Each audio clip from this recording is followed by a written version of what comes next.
சௌந்தர்யா மாப்பிள்ள 2 பேரும் முன்னாடி வாங்க. ஏன்னா புதுசா கல்யாணம் ஆனவங்க இந்த தெரு கல்யாணத்தை பார்த்தா நல்லது. கொஞ்சம் முன்னாடி வா மாப்பிள்ள, முன்னாடி வாங்க. சரிங்க.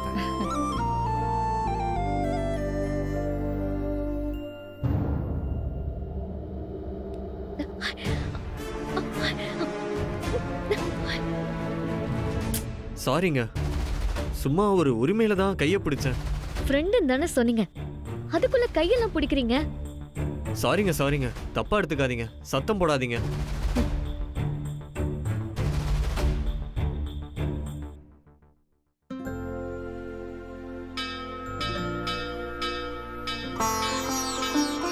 ஓம் நம சிவாய. ஓம் நம சிவாய.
எல்லாரும் சாமியை பார்த்து பிரார்த்தனை பண்ணிக்கோங்க.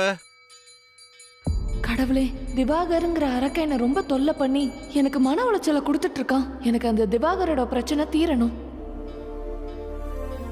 சமீப காலமா நான் எதிர்பார்க்காத விஷயங்கள்லாம் என் வாழ்க்கையில நடந்துட்டு இருக்கு. யாரும் எந்த வகையிலையும் என்ன தொந்தரவு பண்ணக்கூடாது. நான் நிம்மதியா நான் உண்டு, என் குடும்பம் உண்டுன்னு இருக்கணும். அதுக்கு நீதான் எனக்கு உதவி செய்யணும். கடவுளே, என் மனசுல தனாமா தான் இருக்காங்க. நான் தனாமா கூட தான் வாழணும்னு ஆசைப்படுறேன். இது சரியா தப்பா, நான் அவங்கள ரொம்ப தொந்தரவு பண்றேனான்னு எனக்கு தெரியல. ஆனா இனிமே அவங்கள தொந்தரவு பண்ண மாட்டேன்னு அவங்க கிட்ட வாக்கு கொடுத்துட்டு விலகவும் செஞ்சுட்டேன். எதுவாக இருந்தாலும் நான் உன்னோட கையில விட்டுடுறேன் சாமி. எனக்கும் தனத்துக்கும் எது நல்லதோ அதை நீங்களே பண்ணுங்க ஆண்டவா.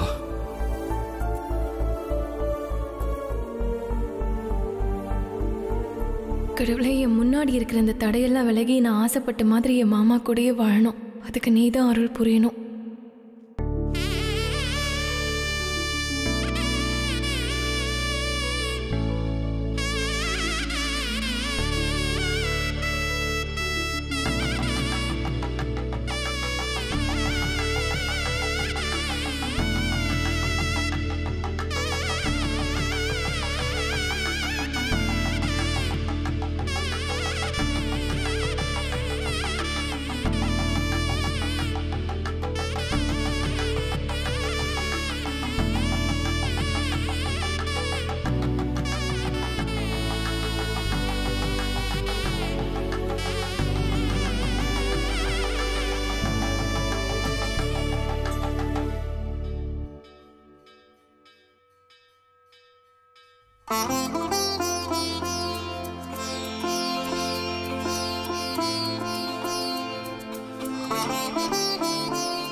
சொற்பொழிவு ஆற்றலாமா?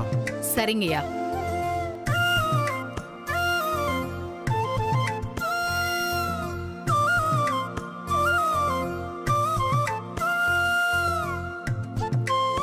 சுவாமிக்கும் அம்பாளுக்கும் இன்றைய தினம் திருக்கல்யாண வைபவம் நடந்திருக்கிறது. அம்பாள் அழகுக்கு ஒருவரும் ஒவ்வாத வள்ளி. அவளுடைய அழகுக்கு இணையா இன்னொருத்தர சொல்லவே முடியாது. சிவபெருமான் மட்டும் என்ன, மகாதேவர், பெரிய கடவுள். அவர் பார்வதிக்கு பதியாக இருக்கிறார். இந்த திருக்கல்யாணத்தை நாம ஏன் பார்க்கணும்? நமக்கு அம்மா அப்பான்ற உறவை தேர்ந்தெடுக்க உரிமை இருக்கா? இல்ல. இவங்க தான் எனக்கு அம்மாவா வரணும், இவங்க தான் எனக்கு அப்பாவா வரணும்னு நாம தேர்ந்தெடுக்க முடியாது. நம்ம கூட பிறக்கிற அண்ணன் தம்பி அக்கா தங்கச்சியை நாம தேர்ந்தெடுக்க முடியுமா? அதுவும் முடியாது. நம்ம குழந்தைகளை நாம தேர்ந்தெடுக்க முடியுமா? அந்த உறவையும் நாம தேர்ந்தெடுக்க முடியாது. மனிதன் தேர்ந்தெடுக்க முடிந்த ஒரே உறவு வாழ்க்கை துணை. கடவுள் அந்த உறவை தேர்ந்தெடுக்கிற ஒரு உரிமையை தான் நமக்கு கொடுத்திருக்கிறார். அதுல தான் நம்ம எல்லாரும் தப்பு பண்றோம்.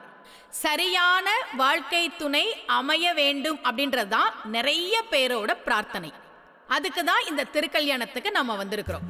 சுவாமியும் அம்பாளும் மாலை மாற்றுகிற அந்த வைபவத்தை பார்த்தோம்.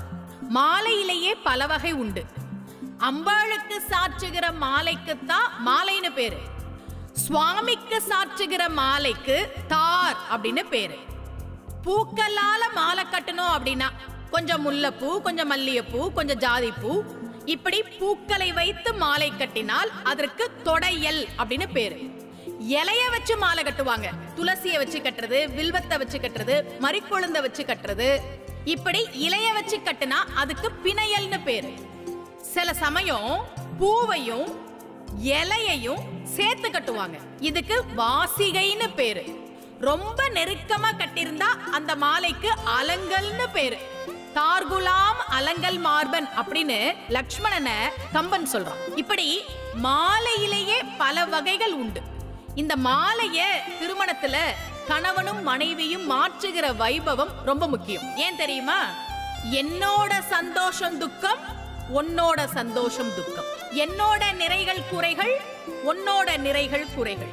இது எல்லாத்தையும் நீயும் நானும் சமமாக பகிர்ந்து கொண்டு, எதெல்லாம் என்னோடதோ அது இனிமே உன்னோடது, எதெல்லாம் உன்னோடதோ இனிமே அது என்னோடது என்று இருவரும் மனம் ஒத்து வாழ்வதற்காகத்தான் இந்த மாலை மாற்றுகிற வைபவத்தை பெரியவர்கள் திருமணத்திலே ஏற்படுத்தினார்கள்.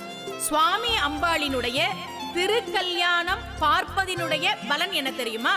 மண்ணில் நல்ல வண்ணம் வாழலாம் வைகளும், எண்ணில் நல்ல கதிக்கு யாதுமோர் குறைவில்லை, கண்ணின் நல்லதொரும் கழுமல வள நகர் பெண்ணின் நல்லாலோடும் பெருந்தகை இருந்ததே. சிவபெருமான் இப்போது மனக்கோலத்தில் இருப்பதை பெண்ணில் நல்லவளாகிய அம்பிகையோடு பெருந்தகையான சிவபெருமான் இருக்கிறார் என்று சம்பந்தர் பாடுகிறார். இந்த திருக்கல்யாணத்தை பார்த்தால் யாரெல்லாம் திருமணத்திற்காக காத்திருக்கிறார்களோ அவர்களுக்கு மனம் போல விரைவில் திருமணம் நடக்கும் என்பது நம்பிக்கை. யாருக்கெல்லாம் திருமணம் நடந்திருக்கிறதோ அவர்களுக்கு திருமண வாழ்க்கை மகிழ்ச்சியாக இருக்கும் என்பது நம்பிக்கை. இன்னைக்கு தீபாவளி. தீபாவளினா என்ன?